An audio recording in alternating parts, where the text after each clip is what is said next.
Assalamualaikum warahmatullahi wabarakatuh.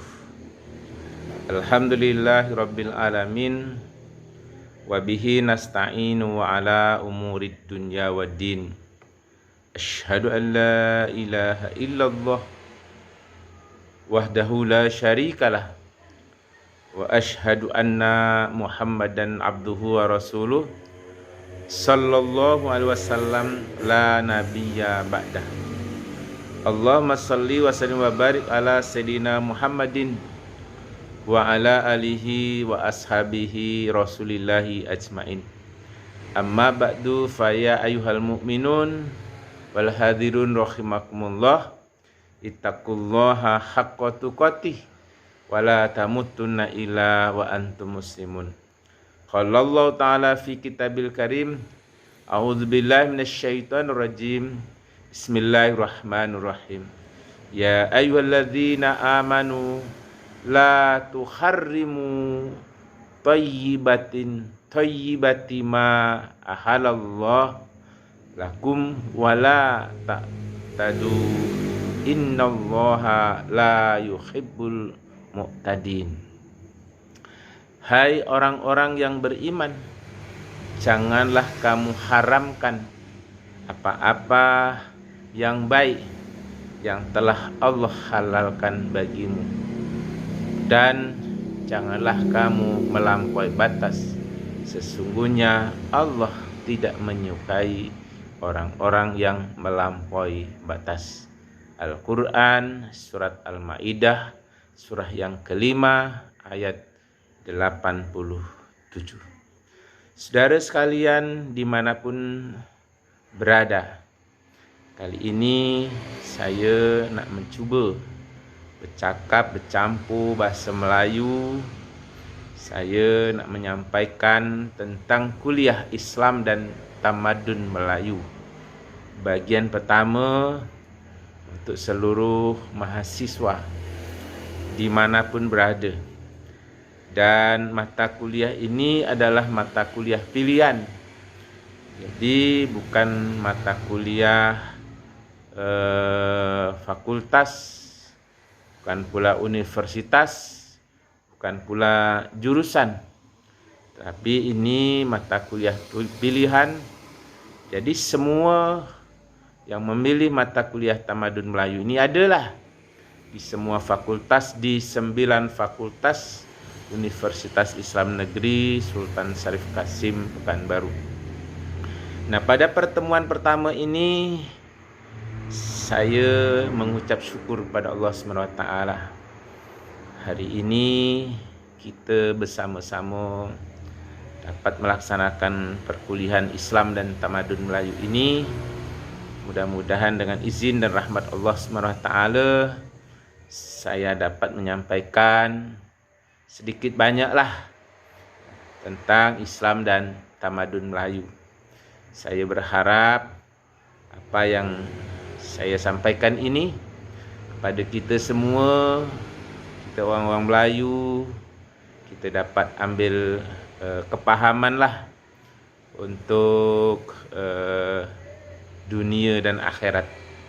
Kita cuba sejarah Melayu yang ada di Indonesia ini, terutama di Riau, nanti ada di Samudra Pasai, di Aceh, ada di Kalimantan, ada di Jawa, ada di Sulawesi, ada di Maluku, ada di Papua, ada pula di Mataram, seluruh Indonesia. Jadi Melayu yang ada di Indonesia ini adalah Melayu yang sudah bercampur dengan logat bahasa Indonesia, bercampur Melayu, bercampur suku Jawa. Tapi apabila disebut Melayu, berarti dia orang Muslim. Apabila disebut dengan orang Aceh, dia juga orang Muslim. Jangan mengaku orang Aceh kalau dia bukan seorang Muslim, maka orang Aceh akan marah. Jangan bercakap dia seorang Minang bila dia bukan orang Islam. Orang Islam ada orang Minang, orang Minang ada orang Islam. Orang Melayu ada orang Islam, orang Melayu ada Islam, Islam ada Melayu. Jangan cakap dia orang Melayu kalau dia bukan seorang Muslim. Begitu juga orang Batavia atau Betawi. Orang Betawi apabila nak cakap baca orang Betawi, maka dia ada orang Melayu. Jangan mengaku orang Betawi kalau dia bukan orang Islam. Begitu juga orang Mataram, begitu juga orang Banjar, begitu juga orang Bugis. Orang Bugis kalau dicakap saya orang Bugis berarti dia orang Islam. Jangan bercakap bahwa dia orang Bugis kalau dia bukan seorang Muslim. Nah, begitu juga sebenarnya di Papua. Papua itu pada dasarnya adalah Muslim. Nah, Papua adalah Muslim. Dia adalah kerajaan Muslim yang terbesar di Papua. Tapi orang-orang penjajah mencuba memutarbalikkan fakta supaya seolah-olah tidak ada orang Muslim di sana. Itulah saudara sekalian. Nah, pada kesempatan ini saya nak mencubalah pakai bahasa itu, bahasa Melayu. Mak saya namanya Syarifah Aini. Mana ada orang Syarifah Aini itu orang Jawa. Syarifah Aini itu orang Melayu, ya. Syarifah kalau laki-laki Syahid, kalau perempuan Syarifah. Syarifah Aini. Ayah saya namanya Muhammad Suparni Hashim. Nah, Muhammad itu kombinasi orang Muslim, Suparni orang Jawa. Hashim itu mana ada orang Jawa nama Hashim. Orang Jawa tu namanya Suparno, Supardi, Arco, ya, Soeharto. Nah, Hashim orang Melayu, asli orang Melayu. Cuma saya berada di lingkungan orang Jawa, jadi pandai jugalah cakap Jawa. Tapi mak saya asli orang Melayu, ya. Nah, saudara sekalian, kita nak berbicara tentang tamadun Melayu lah. Tamadun Melayu sering disinonimkan dengan Islam. Jadi Melayu selalu beridentik dengan Islam.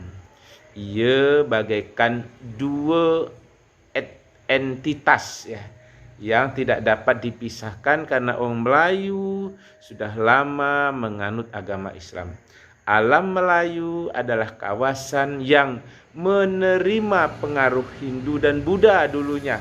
Akan tetapi dengan kedatangan Muslim, dengan kedatangan orang-orang Islam, ia telah berjaya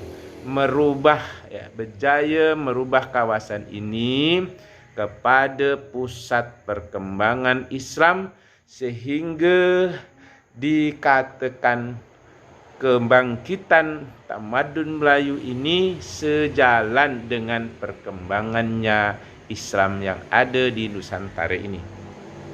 Saudara sekalian, Islam di alam Melayu, alam Melayu Nusantara ini sebenarnya berlangsung dalam jangka waktu panjang dan melalui berbagai peristiwa-peristiwa penting.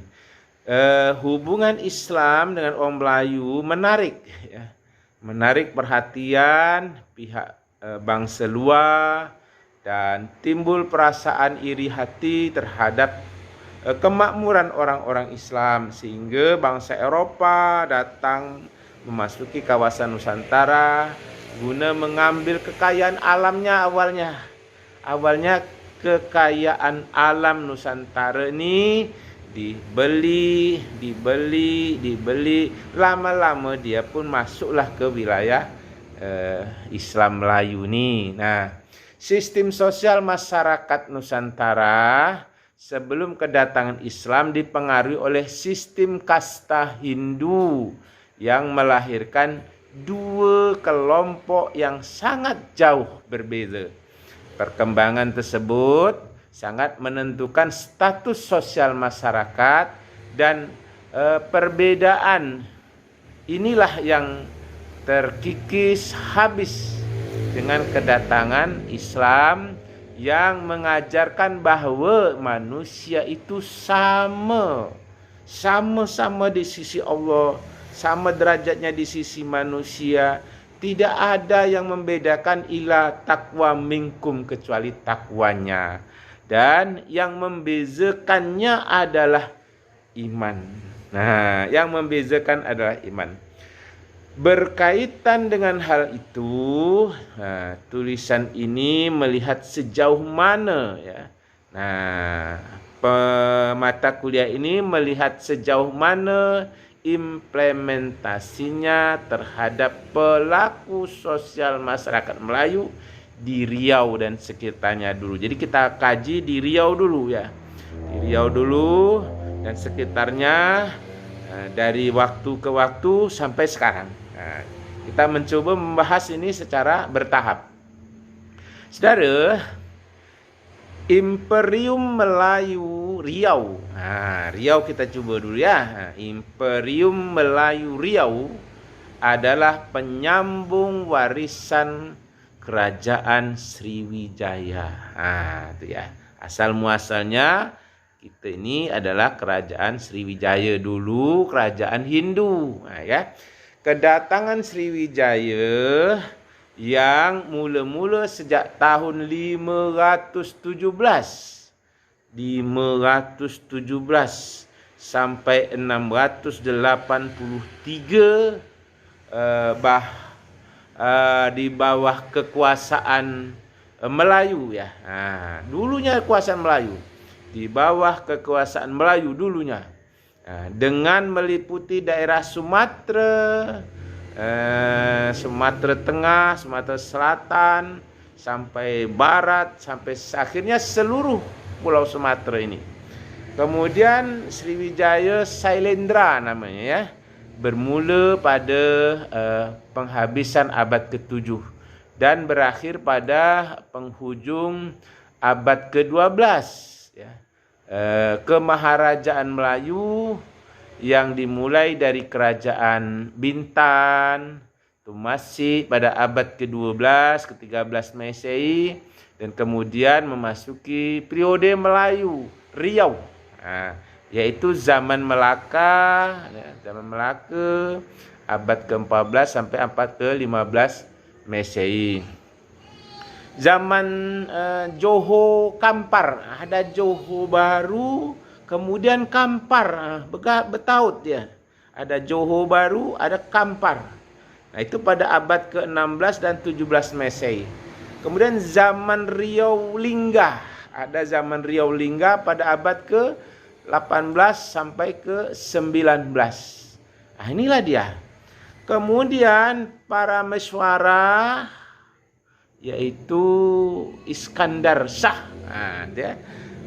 Iskandar Shah dikenal dengan gelar Sri Tribuana Maharaja Tiga Dunia. Ada Sri Tri Maharaja ya. Sri Tribuana Maharaja Tiga Dunia, yaitu Buawana, kemudian daerah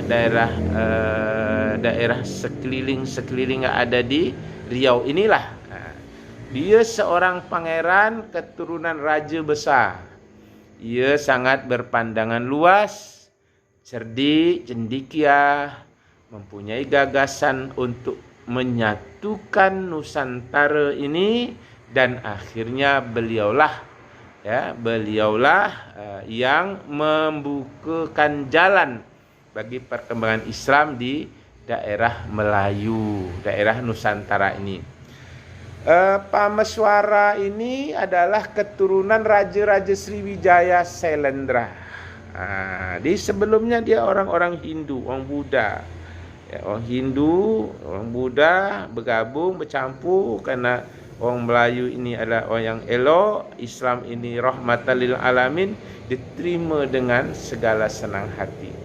Orang-orang Hindu, orang-orang Buddha menerima Islam dengan senang hati, bukan dengan peperangan, bukan dengan sengketa, tapi dia datang dengan rahmatan lil alamin. Cuman orang-orang Belanda, orang-orang Portugis, para penjajah itu memutar balik katalah. Nah, Islam ini penjajah, padahal mereka penjajah. Orang Belanda penjajah, orang Portugis penjajah. Mereka penjajah, bukan orang Islam yang penjajah. Orang Portugis, orang Belanda, orang Inggris, orang putih lah istilahnya. Orang putih menjajah. Sudah dia menjajah, dia membawa pula agama baru, yaitu agama Kristen. Jadi agama Kristen itu dibawa oleh penjajah lah. Jadi begitu dia masuk, ada berapa pilihan gitu ya. Pilihan pertama setelah dia masuk, masuk Kristen. Kalau tak, katanya, kalau tak masuk Kristen, dia harus keluar dari daerah itu. Kalau tidak mau juga keluar, dia dibunuh. Itulah orang Portugis. Orang Portugis, ya orang-orang yang takut, tak punya tempat, orang miskin. Nah, dia pilih masuk Kristen. Dia masuk Kristen. Ada yang meninggalkan di tempat-tempat itu, di tempat tinggalnya. Kalau tak, dia pun dibunuh sekeluarga. Itulah kejamnya para penjajah. Tapi penjajah itu pandai memutarbalikkan fakta lah. Supaya orang-orang pribumi, orang-orang asli, orang-orang Melayu asli dibuat semacam seolah-olah dia tak punya kekuasaan, seolah-olah orang bodoh pada orang Melayu atau orang-orang baik, orang-orang terhormat, orang-orang mulia, orang-orang yang tinggi derajatnya. Saudara-saudara, menurut Muhammad Said dalam bukunya Zabestur, ya, Landerzepen, ya. Ini Raja Suran adalah keturunan Raja Sultan Iskandar Zulkarnain di Hindustan. Jadi orang Hindustan aja dulu udah orang Islam. Ya, dulunya udah Islam nih. Daerah sekarang namanya daerah Pakistan. Ya. Kemudian orang-orang daerah Turki, orang Islam dulu. Orang Hindu hanya sebagian saja orang Islam dulu. Tapi begitu sampai ke daerah Pakistan, daerah Turki, mereka kebanyakan orang Islam. Namanya Islam zaman dulu ya. Mereka disebut Turki Utsmani, dengan bermazhab Utsman. Kemudian Zulkarnain ini keturunan dari Hindustan yang melawat ke Malaka. Malaka itu sekarang semenanjung Malaysia lah. Dulu Indonesia, Malaysia jadi satu.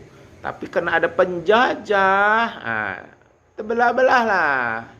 Ada Indonesia, ada Singapura, ada Malaysia, ada Brunei, gitu ya, terbelah-belah. Dulunya satu. Satu. Nah, kemudian sampai di daerah Melayu, daerah Melaka, mereka pun punya keturunan, ya, keturunan karena seorang laki-laki.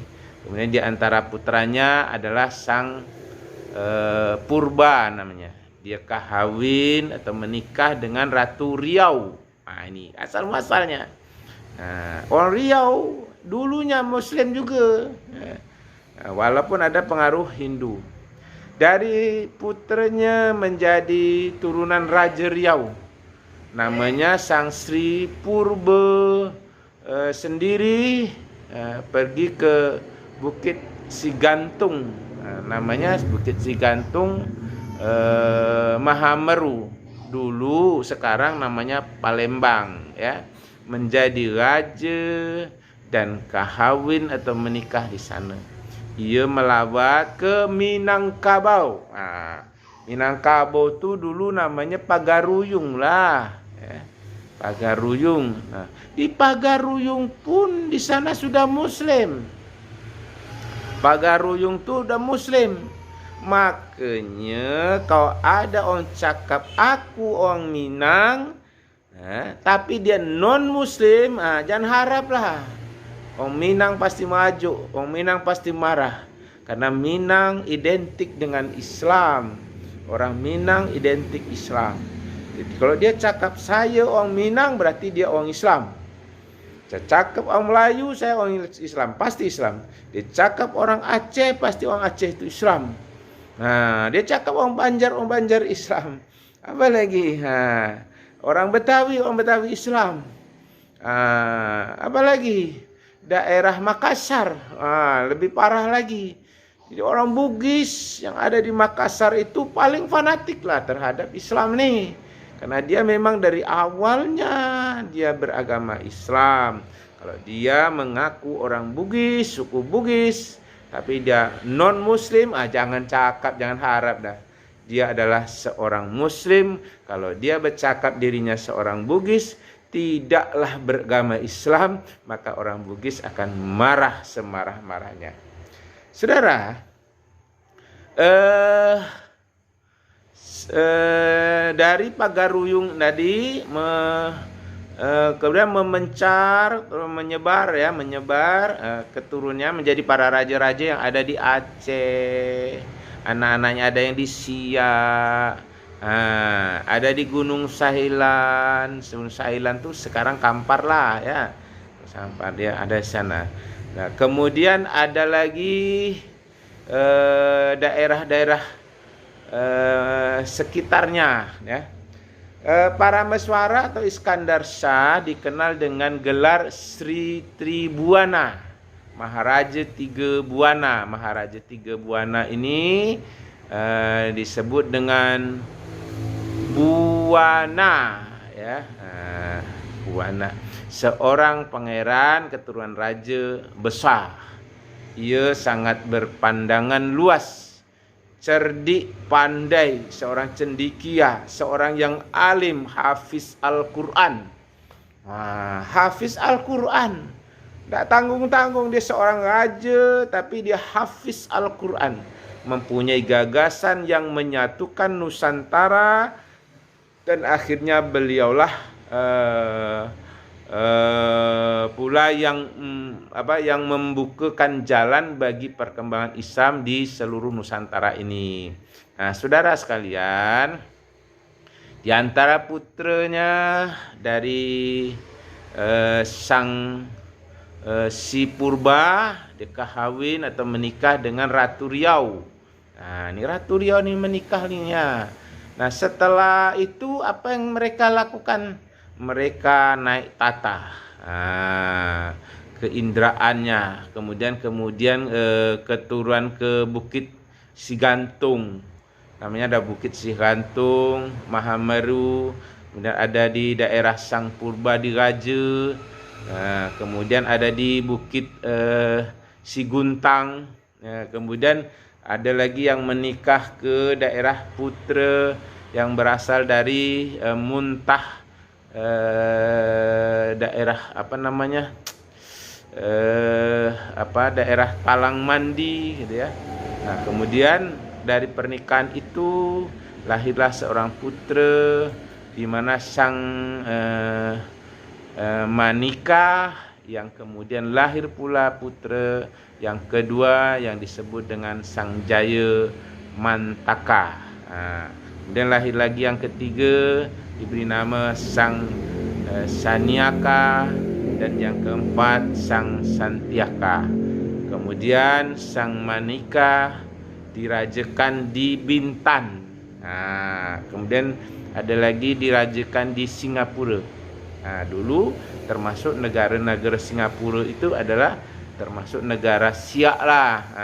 Negara Siak, Melayu Siak Riau.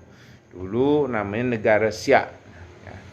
Nah, saudara sekalian, apa yang dimaksud dengan tamadun Melayu? Ini yang penting nih. Jangan nak cakap tamadun Melayu tapi tak tahu apa itu tamadun Melayu. Melayu itu bahasa semacam suku lah, ya. Menurut bahasa atau etimologis, kata tamadun berasal dari bahasa Arab. Tamadun Melayu ya, berasal dari bahasa Arab yang terdapat dalam beberapa istilah antaranya Madinah atau tamadun, hadroh, dan umran. Nah, hadaroh dimaksudkan sebagai suatu daerah atau kota bandar, atau kota bandar itu ya, bandar itu semacam kota besar lah, kota besar yang ada di daerah-daerah tertentu. Kalau di Malaysia sana cakap bandaraya lah, bandaraya. Tapi kita di Indonesia jarang terdengar di bandara raya yang ada Bandar Lampung. Dulu Lampung itu kota kecil, sekarang jadi kota besar, disebutlah Bandar Lampung. Nah, dulu yang kampung-kampung jadi bandar, atau yang diusahakan sebagai dari kampung menjadi bandar, itulah tamadun. Tamadun berarti memiliki ciri-ciri kehidupan orang kota atau bertamadun. Kota dalam bahasa Arab adalah tamadun, yang memiliki ciri-ciri tamadun Melayu. Ibnu Khaldun dalam Muqaddimah telah menggunakan kata umaran mengenai ibu-ibu kota, dengan arti kawasan tanah yang didiami atau tinggal menetap di sebuah tempat, di sebuah desa yang lama-kelamaan menjadi bandaraya lah atau kota, berkembang subur, maju, kemudian dibina oleh pemimpin-pemimpin yang alim, oleh pemimpin-pemimpin yang baik, dan bandaraya itu berkembang menjadi bandar yang baik. Samalah dengan sekarang ini di daerah Bengkalis, ya, daerah Siak, daerah Dumai, ya kan. Dulu tempat-tempatnya masih sepi, sekarang menjadi bandar-bandar raya. Nah, daerah Pelelawan, ya kan, daerah Kampar, ada lagi Pasir Pengarayan, mana lagi sekitar ya daerah-daerah berkembang lah semacam Pekanbaru, ya kan. Dulu adalah daerah-daerah yang terisolir. Nah, sekarang menjadi bandar-bandar raya, apalagi Pekanbaru menjadi ibu kota Provinsi Riau. Nah, sekarang menjadi kota besarlah di daerah Riau. Nah, saudara sekalian, budaya Melayu merupakan ciri khas dari daerah Melayu yang dihasilkan dalam kehidupan orang-orang Melayu. Nah, di mana orang Melayu, budaya Melayu ini sudah ada sejak dulu kala, sejak lahirnya Islam tahun 600-an Masehi, ya. Sejak awal keberadaan orang Melayu ada di tanah Melayu ini. Salah satu daerah yang ditempati oleh orang Melayu adalah Provinsi Riau. Sekarang jadi Provinsi Riau, dulu Sumatera Tengah. Nah, kerajaan yang paling besar adalah daerah Siak Sri Indrapura. Nah, namun memasuki abad ke-21 ini, ya, di daerah Riau sudah berbagi menjadi dua provinsi, yaitu Riau Daratan yang ibu kotanya Pekanbaru, kemudian Riau Kepulauan. Nah, sekarang menjadi ibu kotanya di Tanjung Pinang, ya. Nah, Tanjung Pinang. Nah, itu dulu Riau. Ada Riau Daratan, ada Riau Kepulauan. Nah, keduanya kaya akan budaya Melayu dan peninggalan-peninggalan Melayu bersejarah. Nah, Melayu bersejarah luar biasa. Orang Melayu ini luar biasa. Ya, orang Melayu adalah orang yang terbaik. Ya, karena di sana adalah orang-orang Muslim. Ya, orang Muslim, saudara, sebagai provinsi yang mayoritas penduduknya adalah seorang Melayu atau orang Muslim, Riau menjadi pusat pariwisata yang unik. Nah, bagi orang-orang yang ingin mengenal budaya Melayu, dan kehidupan orang Melayu. Banyak sekali pusat-pusat peristiwa di daerah Riau, dan di antaranya peninggalan sejarah kerajaan Melayu, ada perpustakaan Melayu, ada kondisi alam Melayu, ada istiadat orang Melayu, ada rumah-rumah orang Melayu, ada pengagum-pengagum orang Melayu, dan pakaian-pakaian Melayu. Pakaian Melayu itu ada pakaian semacam pakaian busana muslim lah, tapi itu khas orang Melayu. Pakai songkok, pakai tajak, ya kan? Ada songkok, ada pajak, ada tajak ya. Ada tajak, ada songkok, ada baju-baju gamis, baju-baju Melayu khas Melayu yang identik dengan Islam. Karena orang Melayu orang Islam.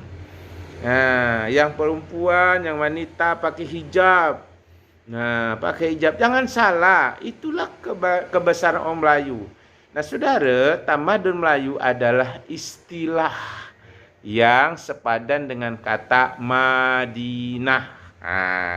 Tamadun Melayu adalah istilah yang sepadan dengan kata Madinah. Hadaroh maupun umran yang memaknakan suatu kebudayaan atau peradaban yang bernilai tinggi dan halus yang dilahirkan oleh masyarakat Melayu itu sendiri.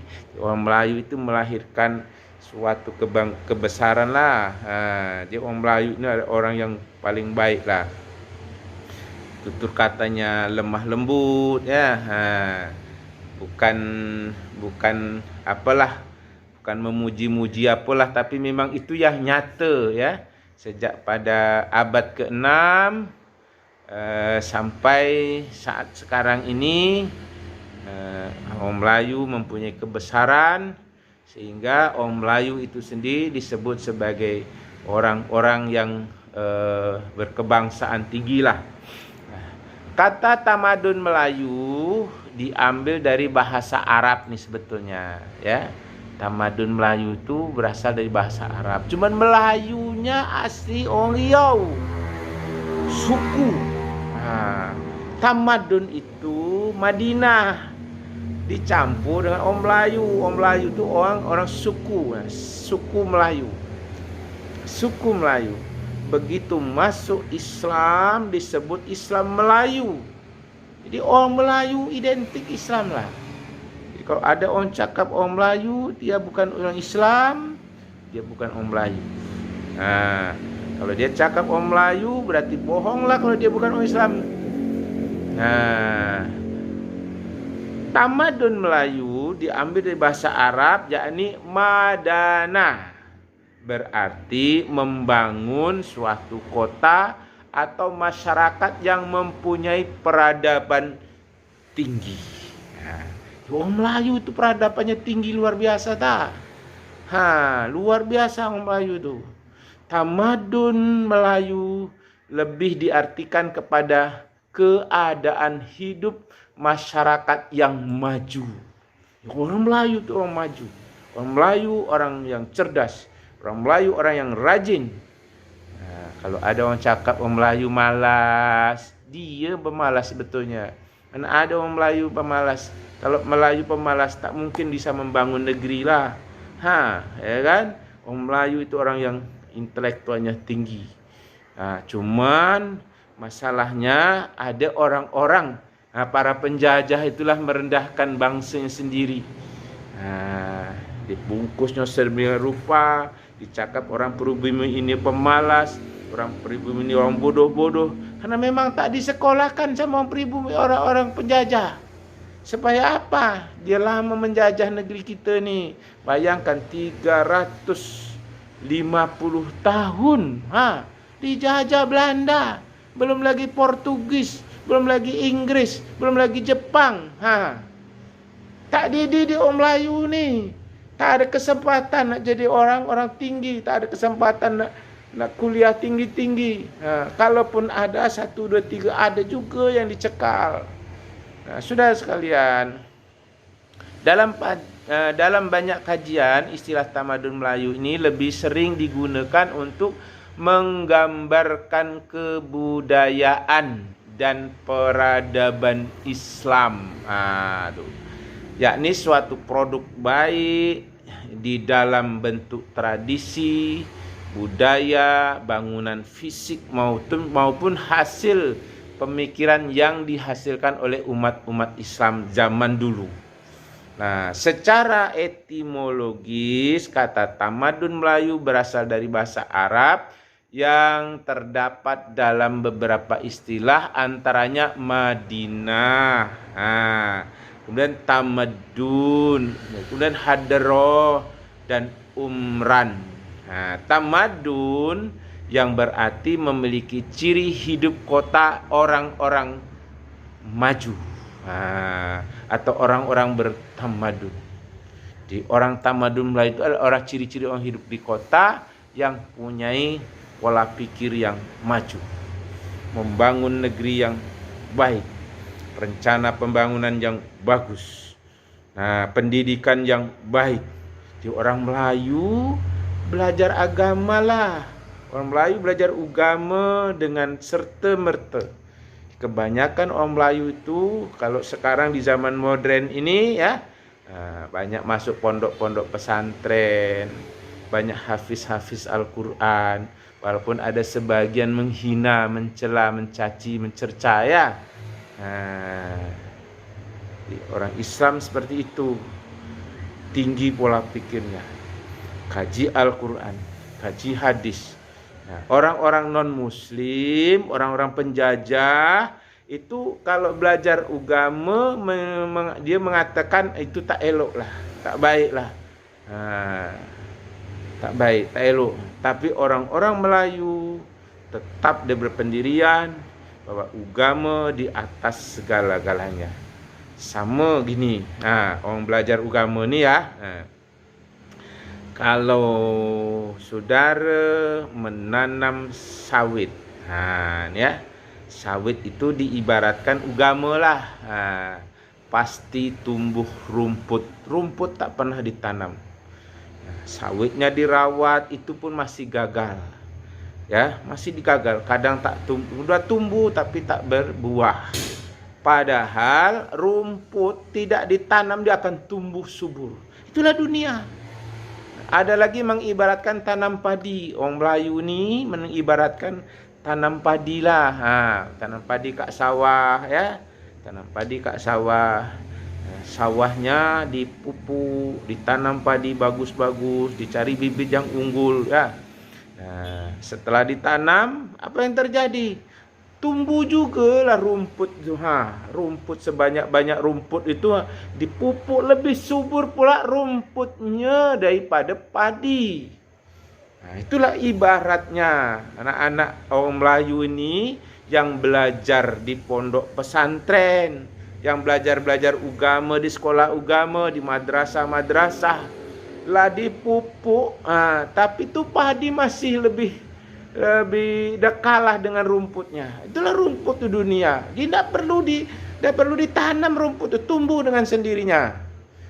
Maka padi perlu ditanam, perlu dirawat. Begitu juga menghafal Al-Quran, perlu dirawat, perlu diulang-ulang. Solat perlu dirawat, perlu diulang-ulang. Baca Al-Quran perlu dipelajari, begitu seterusnya. Nah saudara, kota dalam bahasa Arab adalah tamadun. Kota dalam bahasa Arab adalah tamadun yang memiliki ciri tamadun Melayu. Sekarang mari kita lihat menurut etimologi. Etimologi.